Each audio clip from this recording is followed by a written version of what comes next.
فاتح سندھ محمد بن قاسم رحمۃ اللہ علیہ۔ فاتح سندھ محمد بن قاسم رحمۃ اللہ علیہ کی شخصیت تاریخ اسلام میں نمایاں مقام رکھتی ہے۔ انہوں نے ہی سندھ کو فتح کیا تھا۔ یہاں کے لوگ عرب تاجروں کو بہت نقصان پہنچاتے تھے، ان کے جہازوں پر قبضہ کر لیتے اور سامان لوٹ لیتے تھے۔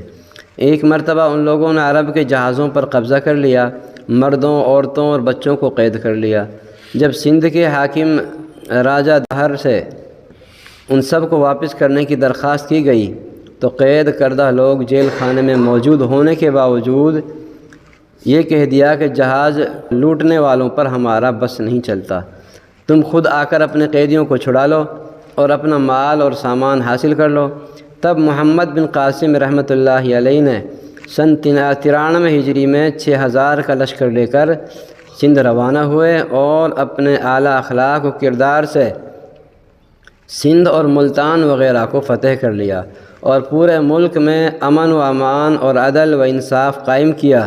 سب کو مذہبی آزادی دے دی، حتیٰ کہ بت خانوں کی حفاظت اور مرمت اپنے خزانے سے کرائی، کاشتکاروں اور کاریگروں کی مدد فرمائی اور ہر ایک کے ساتھ برابری، عدل و انصاف کا معاملہ کیا اور تمام لوگوں کو شہری بن کر امن و امان کے ساتھ آزادانہ زندگی گزارنے کا حق دیا۔ غرض محمد بن قاسم کے اعلیٰ کردار اور مسلمانوں کے اخلاق کو دیکھ کر عوام بہت متاثر ہوئی، لیکن بدقسمتی سے سن 96 ہجری میں خلیفہ نے محمد بن قاسم کو دارالخلافہ بلا لیا اور ایک سازش کے تحت شہید کر ڈالا۔